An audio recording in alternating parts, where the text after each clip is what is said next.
Hello friends, welcome to Sushma Reddy YouTube channel. Today recipe vegetables లేకోకుండా సాంబార్ను ఎలా తయారు చేసుకోవాలనో చూద్దాం.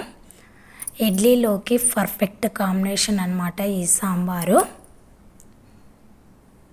ఫస్ట్గా అయితే ఒక కుక్కర్లో 1 కప్పు కందిపప్పు వేసుకొని 3 కప్పుల వాటర్ అయితే వేసుకోవాలి.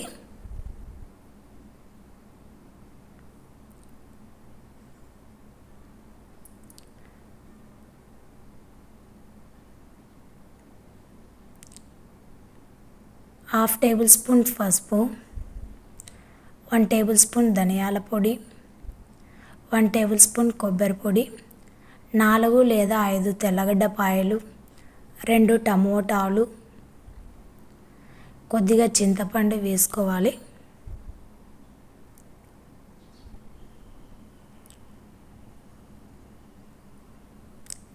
మూడు లేదా 4 విజిల్లు వచ్చే వరకు పెట్టుకోవాలి. సాంబార్కు ఎప్పుడైనా పప్పు అనేది చాలా మెత్తగా ఉడకబెట్టుకోవాలి. తగినంత ఉప్పు, 2 టేబుల్ స్పూన్ల సాంబార్ పొడి వేసుకోవాలి.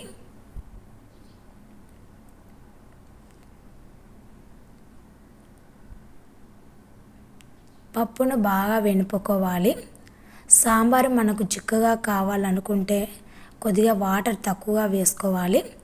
సాంబార్ మనకు పలుచగా కావాలనుకునేటట్టుంటే వాటర్ని ఎక్కువగా వేసుకోవాలి. ఇప్పుడు తర్వాత అయితే పెట్టుకుందాం. ఇందులో కొద్దిగా ఆయిల్ వేసి, ఆయిల్ వేడైన తర్వాత పప్పు దినుసులను అయితే వేయాలి. 1 ఆనియను, 2 రెమ్మల కరివేపాకు వేసుకోవాలి.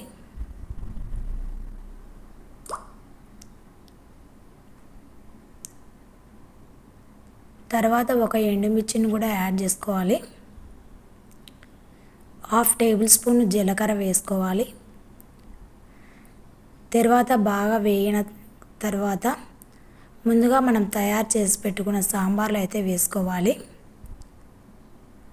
5 నిమిషాలు పొంగు వచ్చే వరకు అలా పెట్టుకోవాలి.